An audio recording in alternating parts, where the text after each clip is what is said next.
Assalamualaikum warahmatullahi wabarakatuh. Perkenalkan, nama saya Tri Bunga Astuti dengan NIM 120120053.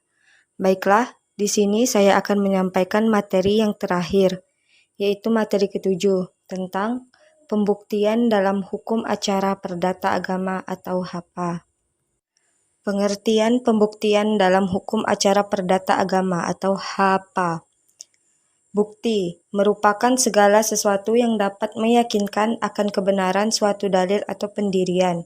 Sedangkan yang dimaksud dengan pembuktian ialah suatu rangkaian peraturan tata tertib yang dilaksanakan dalam melangsungkan penyelesaian di muka hakim antara kedua belah pihak yang sedang mencari keadilan. 2. Asas dan sistem pembuktian peradilan agama. A. Asas pembuktian.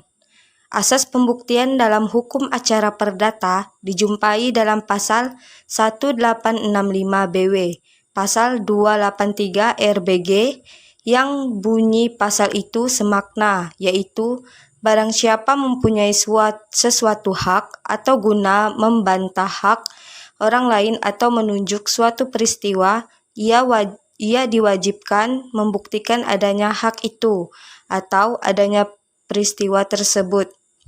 B. Sistem pembuktian. Sistem pembuktian sangat menentukan bagi hakim dalam memutuskan perkara. Dalam praktiknya, sistem pembuktian sangat terkait dengan konsep kebenaran formil, di mana tidak mensyaratkan hakim memutuskan perkara dengan keyakinan atau kebenaran materi, tetapi cukup berdasarkan alat bukti yang ada dan sah menurut undang-undang.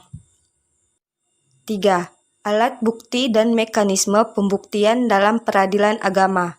A. Alat bukti pembuktian. Alat bukti adalah segala sesuatu yang menurut undang-undang dapat dipakai untuk membuktikan. Dipandang dari segi pihak-pihak yang berperkara, alat bukti artinya alat atau upaya yang bisa dipergunakan oleh pihak-pihak yang berperkara untuk meyakinkan hakim di muka pengadilan. Suatu perkara tidak akan dapat diselesaikan tanpa adanya alat bukti. Sebagaimana di dalam pasal 1866 Kitab Undang-Undang Hukum Perdata atau pasal 164 RIB atau pasal 283 RDS, alat-alat bukti 164 RIB atau pasal 283 RDS, alat-alat bukti dalam perkara perdata ada 9, yaitu 1. Bukti tulisan, 2. Bukti dengan saksi-saksi, 3. Persangkaan-persangkaan, 4. Pengakuan, 5. Sumpah, 6. Pemeriksaan di tempat atau pasal 153, 7. Saksi ahli atau pasal 154 HIR, 8. Pembukuan atau pasal 167 HIR, 9. Pengetahuan hakim atau pasal 178 ayat 1 HIR Undang-Undang MA nomor 14 tahun 1985. B. Mekanisme pembuktian dalam peradilan agama. 1. Teori pembuktian bebas adalah tidak menghendaki adanya ketentuan-ketentuan yang mengikat hakim. 2. Teori pembuktian negatif adalah hakim terikat dengan ketentuan-ketentuan yang bersifat negatif, sehingga membatasi hakim untuk melakukan sesuatu.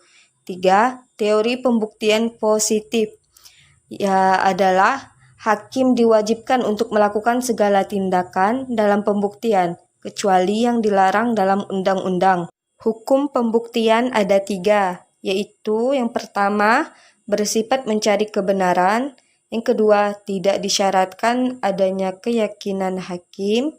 Yang ketiga, alat bukti harus memenuhi syarat formil dan material. Baiklah, sekian dari presentasi saya. Kurang dan lebihnya saya mohon maaf. Wabillahi taufiq wal hidayah. Wassalamualaikum warahmatullahi wabarakatuh.